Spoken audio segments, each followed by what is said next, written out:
আজকের আলোচনায় সবাইকে স্বাগত। আমরা আজ সেই মূল উদ্বেগগুলো নিয়ে কথা বলবো, যা আজকাল অনেকেই হয়তো অনুভব করছেন। আর এই পুরো আলোচনাটাই কিন্তু সাইমন সিনেকের কিছু গভীর চিন্তার উপর ভিত্তি করে তৈরি। তো চলুন আর দেরি না করে সরাসরি মূল বিষয়ে যাওয়া যাক। কখনো কি এমন মনে হয় যে আচ্ছা আমরা কি কোথাও পিছিয়ে পড়ছি? একটা উদাহরণ দিই। ধরুন কারো বয়স হয়তো ২৫, কিন্তু সে দেখছে যে ১৯ বছরের একজন বিলিয়নিয়ার হয়ে গেছে। তখন তো মনে হতেই পারে, আরে আমি তো জীবনে অনেক পিছিয়ে গেলাম। এই ফিলিংসটা কিন্তু আজকাল খুব কমন, তাই না? কিন্তু সাইমন সিনেক বলছেন, এই যে আমাদের এমনটা মনে হয়, এর আসল কারণটা হলো আমরা আসলে একটা ভুল খেলা খেলছি।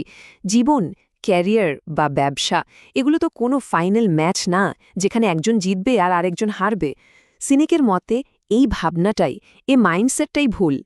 তো চলুন তাহলে আমাদের প্রথম সেকশনে যাই। এর নামটা বেশ ইন্টারেস্টিং, এমন এক দৌড় যা জেতা সম্ভব না। আর এর কারণটা কি? কারণ হলো আমাদের এই যে এত টেনশন, এর মূলে রয়েছে প্রতিযোগিতার আসল মানেটা বুঝতে না পারা। ব্যাপারটা একটু ভেঙে বলি। দেখুন, এখানে দুটো মানসিকতার মধ্যে একটা তুলনা করা হয়েছে। একদিকের প্রশ্নটা হলো আমি কি অন্যদের চেয়ে ভালো, আর অন্যদিকের প্রশ্নটা হলো আমি কি গতকালের আমির চেয়ে আজকে একটু বেটার হতে পেরেছি। আর আসল কথা হলো একমাত্র হেলদি কম্পিটিশন যদি কিছু থাকে, সেটা হলো নিজের সাথী, মানে নিজের অতীতের সাথে। আচ্ছা, এই যে ব্যক্তিগত অনুভূতির কথা হলো, এবার চলুন একটা বড় সিস্টেমিক সমস্যা নিয়ে কথা বলি। আমাদের এত একা লাগে কেন বলুন তো? এর কারণ হলো বিশ্বাসের সংকট। এই একটা জিনিসই কিন্তু আমাদের সবাইকে একে অপরের থেকে আরও দূরে সরিয়ে দিচ্ছে।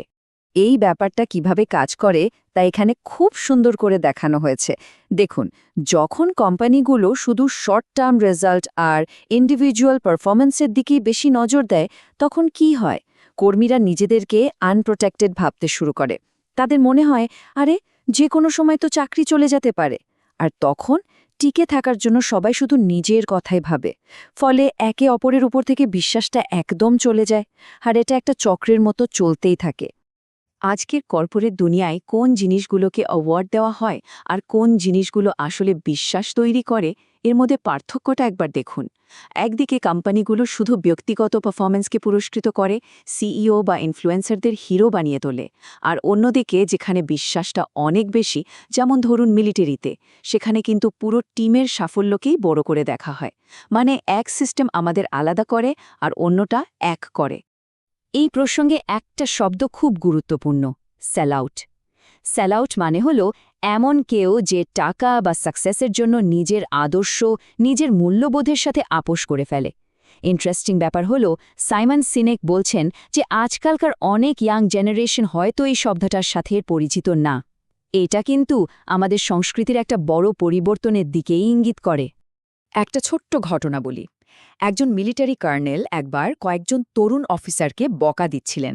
তিনি কি বলেছিলেন জানেন? তিনি বলেন, তোমাদের কোনো ধারণাই নেই তোমরা কতজনকে নিরাশ করেছ।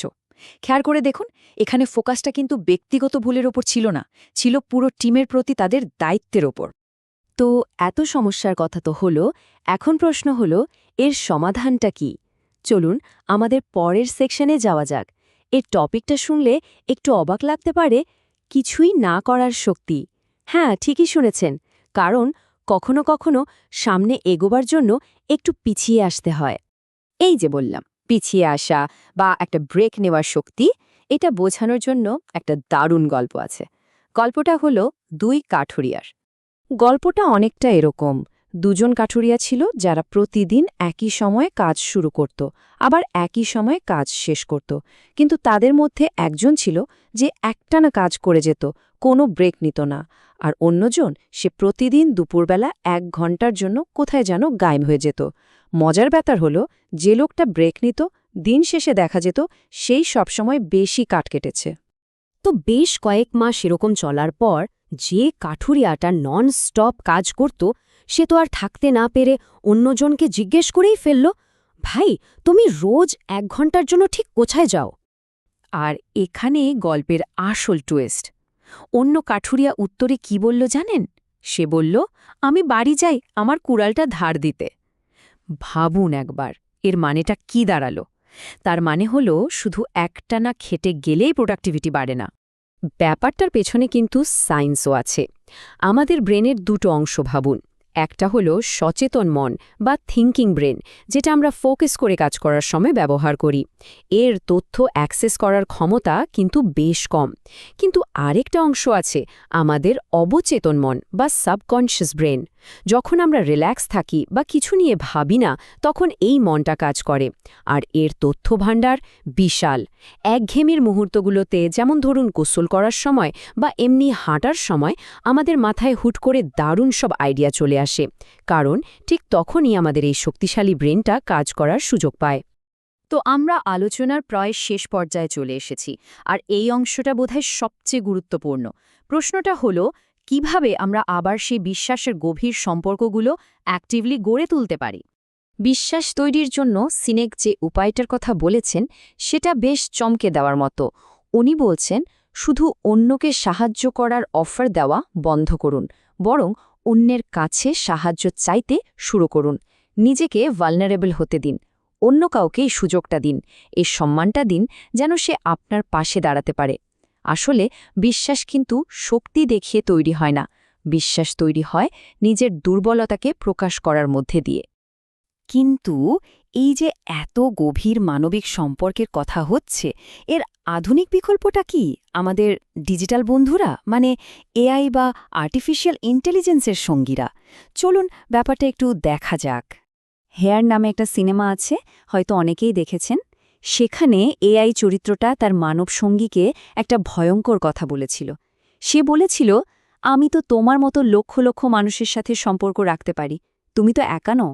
এই একটা লাইনই কিন্তু মানুষ আর এআই এর সম্পর্কের আসল পার্থক্যটা চোখে আঙুল দিয়ে দেখিয়ে দেয়। আর সেটা হলো স্পেশাল হওয়ার অনুভূতি।